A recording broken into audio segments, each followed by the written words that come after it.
Алмаз Ахунжанович, мен бүгүнкү күнү бизде азыркы малда экономикабыздын абалы ушунчалык бир мындай суктанарлык эмес. Өзүңүз билесиз, өкмөт донор издеп, акча издеп, Америкага барып акча сурап жүрөт, кредиттерди алып атабыз, гранттарды алып атабыз.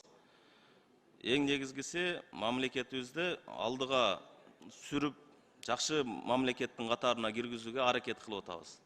А бирок бүгүнкү күнү эмне болуп атат? Мына кече өзүңүздөргө баарыңыздарга белгилүү болгондой,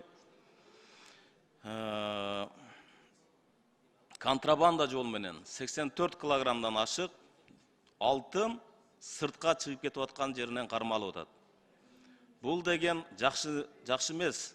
Бул деген өтө биздин мамлекетте ушундай нерсе болуп атканы биз ойлогонбуз да, биз алтыныбыз менен сырткы карыздардан кутулабыз деп.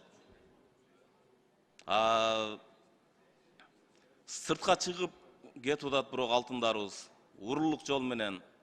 Спортсмендерибиз граммдап сырттан алтындарды алып келип атат. Урулар бүгүнкү күнү 100 килограммдап тонналап сыртка алтындарыбызды ташып атат. Бул биздин мамлекет үчүн өтө уят нерсе. Бул бир гана бир фактысы болуп калды бул жердечи. Бул жөн гана бир фактысы. Кармалбай канча өтүп аткан канча нерсе бар да. Бул 84 килограмм деген бул 84 килограмм картошка эмес да. Нары бери өтүп кете турган. Ошондуктан буга мен протоколду тапшырма берет элем.